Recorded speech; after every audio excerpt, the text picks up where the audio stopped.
Iniciamos nosso momento de oração e nossa liturgia diária com o hino Vinde Espírito Criador. Mas antes iniciamos em nome do Pai, do Filho e do Espírito Santo. Amém. Ó vinde Espírito Criador, as nossas almas visitai e enchei os nossos corações com vossos dons celestiais. Vós sois chamado intercessor, do Deus excelso, dom sem par, a fonte viva, o fogo, amor, a unção divina e salutar. Sois doador dos 7 dons e sois poder na mão do Pai, por ele prometido a nós, por nós, seus feitos proclamai. A nossa mente iluminai, os corações enchei de amor, nossa fraqueza encorajai, qual força eterna e protetor. Nosso inimigo repeli, concedei-nos vossa paz, se pela graça nos guiais, o mal deixamos para trás. Ao Pai e ao Filho Salvador, por vós possamos conhecer, que procedeis do seu amor, fazendo-nos sempre firmes crer. Nós vamos agora para a leitura do Evangelho do dia. Aclamação ao Evangelho. Aleluia, aleluia, aleluia. Felizes os que são perseguidos por causa da justiça do Senhor, porque o reino dos céus há de ser deles. Evangelho, antífona. Não vim trazer a paz, mas sim a espada. Proclamação do Evangelho de Jesus Cristo segundo Mateus. Glória a vós, Senhor. E o Evangelho de hoje está em Mateus capítulo 10, versículo 34, até o capítulo 11, versículo 1. Naquele tempo, disse Jesus aos seus discípulos: Não penseis que vim trazer paz à terra. Não vim trazer a paz, mas sim a espada. De fato, vim separar o filho de seu pai, a filha de sua mãe, a nora de sua sogra, e os inimigos do homem serão os seus próprios familiares. Quem ama seu pai ou sua mãe mais do que a mim não é digno de mim. Quem ama seu filho ou sua filha mais do que a mim não é digno de mim. Quem toma a sua cruz e não me segue não é digno de mim. Quem procura conservar a sua vida vai perdê-la, e quem perder a sua vida por causa de mim vai encontrá-la. Quem vos recebe, a mim recebe, e quem me recebe, recebe aquele que me enviou. Quem recebe um profeta por ser profeta, receberá a recompensa de profeta. E quem recebe um justo por ser justo, receberá a recompensa de justo. Quem der, ainda que seja apenas um copo de água fresca, a um desses pequeninos, por ser meu discípulo, em verdade vos digo, não perderá a sua recompensa. Quando Jesus acabou de dar essas instruções aos 12 discípulos, partiu daí a fim de ensinar e pregar nas cidades deles. Palavra da salvação. Glória a vós, Senhor. E agora nós passamos ao momento da nossa explicação. E vocês sabem que toda explicação passa pelo filtro de quem explica, né? Então, é um evangelho muito grande para explicar ponto a ponto. Daria para até escrever livros e livros sobre o que está escrito aqui. Então, eu vou selecionar só um pedacinho aqui, que pode ser um pedaço mais complicado, que é: não penseis que vim trazer paz à terra. Não vim trazer a paz, mas sim a espada.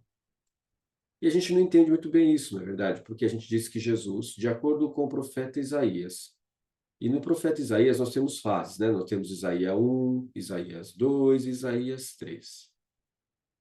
Nós temos, tanto na segunda quanto na terceira fase de Isaías, nós temos o Messias como o príncipe da paz.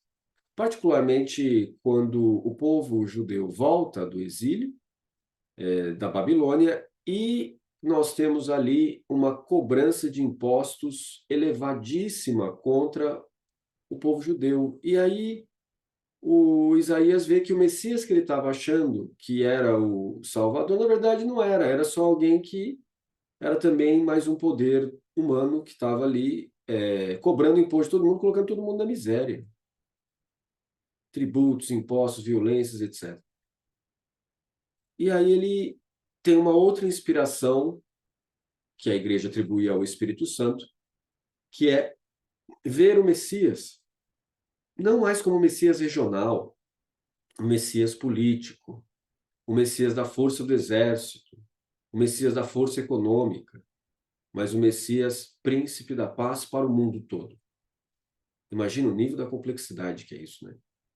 Hoje, nós temos alguns órgãos internacionais, como as Nações Unidas, e toda a instrumentalização política que ocorre dentro dela, né?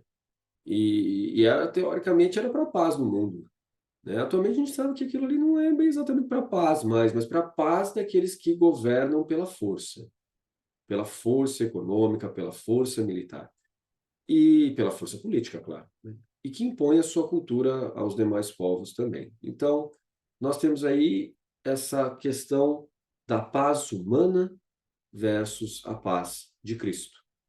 E a paz humana está sujeita a essas espadas. O que é espada? A espada é o poder. Ou você faz o que eu quero, ou eu te machuco. Ou eu te machuco até o ponto de tirar a sua vida. E não só posso tirar a sua vida, como eu posso tirar a vida de todos os que estão em volta de você. Hoje a igreja celebra os mártires, 37 mártires de uma vez só. E o que produziu esses mártires? A espada. E muitas vezes nós pensamos na teologia, na política, na economia, na cultura, nas nossas ações no mundo como a espada. Como se a espada fosse resolver o nosso problema. Como se a espada fosse trazer paz à terra. Mas não é a espada de Cristo que nós pensamos. Nós pensamos na espada política, na espada militar, na espada econômica, na espada que exclui, na espada que mata. Mas essa espada que Jesus veio trazer ao mundo é a espada que corta a ignorância, a espada que corta o egoísmo, a espada que corta as relações de domínio entre familiares. Veja, de fato vim separar o filho de seu pai, a filha de sua mãe, a nora de sua sogra, e os inimigos do homem serão os seus próprios familiares. Aqui tem algo estranho. Ninguém mata o próprio pai, ninguém mata o próprio mãe, a não ser por uma doença ou por um acidente. Então, o que acontece? Por que ele está dizendo que vai trazer a espada? É o corte das relações de dependência. Dependência emotiva, dependência de domínio. Então, Jesus quer o homem totalmente livre, quer a mulher totalmente livre, inclusive das visões familiares. Quando você tem familiares que dizem para você o que você deve fazer, o que você não deve fazer, e esse dever fazer e não dever fazer vai contra os ensinamentos de Jesus. Vai contra os exemplos de Cristo. Vai contra a vida dos mártires. Aí a gente tem que se posicionar. E esse posicionar-se é a espada que Jesus está dizendo aqui. A gente tem que se posicionar em proteção à vida. Mas não é aquela vida que se submete ao domínio. É aquela vida que se vê livre ao encontro de Cristo, ao encontro da vida que é proposta por Cristo. E qual é o centro dessa vida proposta por Cristo? Qual é a força que nos dá Cristo para sustentarmos a espada e cortarmos as amarras, aqui no caso, do domínio do pensamento familiar, quando vai contra Cristo, quando vai contra valores de proteção à vida, quando quer sustentar que é bom ter líderes políticos que vão contra a vida das pessoas, ou adotar sistemas econômicos e pensamentos do tipo que excluem as pessoas também por falta de trabalho, falta de emprego, falta de salários, falta de alimentos, pagar por saúde pública, tudo isso são valores que vão contra Cristo, contra Jesus nos evangelhos. E qual é o centro que sustenta a nossa força? É a Eucaristia. A Eucaristia. A Eucaristia não pode ficar só no altar. Ela tem que se expandir para a nossa vida diária através da oração. Na oração nós encontramos Cristo, mas não é aquela oração que fica só pedindo, pedindo, pedindo. É a oração que faz revisão. Qual revisão? A revisão dos evangelhos, a revisão da vida dos santos. É aquela oração que você abre a Bíblia, mas não é qualquer lugar da Bíblia. Você abre os evangelhos. Você abre as cartas de Paulo, mas nem tanto, muito mais os evangelhos, os 4 evangelhos. E a partir daí, a gente tenta encontrar Jesus e entender o que ele está falando. Claro que demanda a explicação das condições do Império Romano. Jesus não falou de maneira não contextual, ele falou de maneira histórica. Então tem que entender a realidade do Império Romano, a realidade dos judeus, a realidade da opressão que estava ali. E como Jesus enfrenta tudo isso. Ele não enfrenta só o Império Romano, ele enfrenta o Império Romano e enfrenta o judaísmo também. Ele enfrenta a religião institucionalizada também. E aí a gente precisa olhar para isso e ver como Jesus estava, ao mesmo tempo, acolhendo romanos e combatendo o pensamento do Império Romano. Ao mesmo tempo, ele acolhia os judeus e combatia o pensamento do judaísmo. Em todas as instâncias, em todas as formas, não. Algumas. Então, a gente precisa determinar quais são essas. Isso só é possível quando a gente tem uma vida de oração, depois da Eucaristia, e que lê os evangelhos. Não lê de qualquer maneira, mas lê de forma orante, tentando trazer aquilo para a nossa vida. Senão, a gente começa a ler os evangelhos de maneira técnica. E ler os evangelhos de maneira técnica é cair numa armadilha.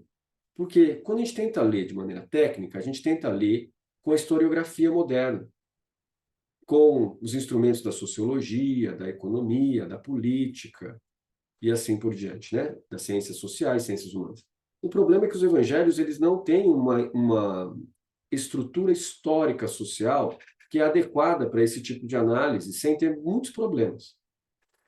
Claro que essas análises são muito interessantes e são necessárias, mas, ao mesmo tempo, reduzir para essas análises é um erro. Por quê? Os evangelhos não foram escritos com essa intenção. Eles não são registros históricos, nem registros econômicos, nem registros políticos. Eles são feitos para inspirar as pessoas a seguirem Jesus. E são feitos para trazer os princípios que inspiram as pessoas de acordo com cada um dos evangelistas, com a realidade que cada um escreveu. Então, a gente precisa entender a realidade de Mateus, a realidade de Marcos, a realidade de Lucas e a realidade de João. E para isso a gente tem que se apoiar em vários e vários teólogos, arqueólogos, escritos para ir entendendo, formando a imagem na nossa mente. Isso tudo é preparação para a nossa vida de oração. Ah, mas isso é muito difícil. Como é que o pobre vai chegar até isso? Através de você. Como assim, através de mim? Ué, o pobre? Ué, todo mundo é pobre no final das contas, porque todo mundo está afastado de Deus. Mas o pobre material, que tem vontade de aprender sobre Jesus, porque tem vários que não têm vontade de aprender sobre Jesus, e a gente tem que despertar essa vontade neles. Mas os que já foram despertados para isso, quem vai ajudar é você. Porque você teve educação, você teve alfabetização, você teve estrutura crítica, você teve estrutura científica, é você que tem que ir até eles. Não dizer assim, se eles se esforçarem, eles chegam. Não é bem assim. Quantas pessoas você conhece que se esforçam e não conseguem? Ah, eu não conheço nenhuma. Isso é mentira. Você conhece, sim. E tem várias que se esforçam, mas não conseguem. Então, quem tem que ir até elas é a gente. E tem que levar tudo isso de uma maneira que as pessoas compreendam. De uma maneira que não cause escândalo. Nossa, mas é muito difícil tudo isso. Como é que a gente vai conseguir? Jesus disse, quem quiser vir após mim, tome sua cruz e me siga. Que eu me lembre, cruz nunca é leve. Cruz é sempre pesado. Sempre difícil de carregar. Quem corre de final de semana com colete de 10 quilos sabe que é muito difícil de carregar na subida os 10 quilos. Na descida também é ruim, que tem que controlar.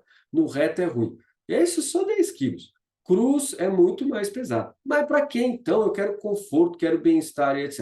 Mas daí cai fora do segmento de Jesus quando a gente pensa dessa maneira. A cruz é esforço. E é um esforço grande. Não é qualquer esforço, é bastante esforço. Por quê? Porque se a gente diz que a gente segue Jesus, então, primeiro, nós precisamos dominar o que é seguir Jesus. E dominar o que é seguir Jesus é um sistema de autoaperfeiçoamento para o resto da nossa vida. Então, quando a gente tiver 98 anos de idade para 99, a gente vai estar aprendendo ainda. E de 99 para 100, a gente vai estar ainda fazendo essa oração com esse grande aprendizado até que a gente seja chamado à vida eterna. Lembrando que para chegar na vida eterna, para católico ainda tem purgatório, né? Significa que ainda tem um monte de milhões de anos para pensar sobre Jesus até conseguir ter a visão beatífica na alma. Não é nada fácil e não é nada tranquilo, por quê? Porque tem um abismo gigantesco entre nós e Deus. Mas esse abismo pode ser coberto pelo amor de Deus, né? Não é pelo amor de Deus me salva, né? Mas é pelo amor de Deus. E pelo amor de Deus também me salva é aquilo que todo mundo que está no purgatório, eu acho que clama, né? Então, é isso que eu tinha para falar para vocês.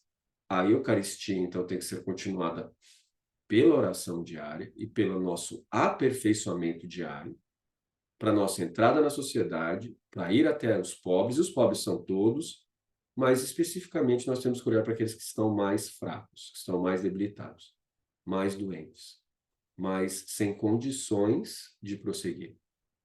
Bom, então, essa é a força que traz a espada, que aniquila o mal, mas não aniquila pessoas. A espada que nós combatemos é aquela que não aniquila o mal e não aniquila pessoas. Essa espada nós rejeitamos. Mas a espada que Cristo traz é aquela que corta o mal e salva pessoas e traz a paz. Mas não a paz que a gente entende. Aquela paz que tem Cristo como centro. Louvado seja nosso Senhor Jesus Cristo, para sempre seja louvado.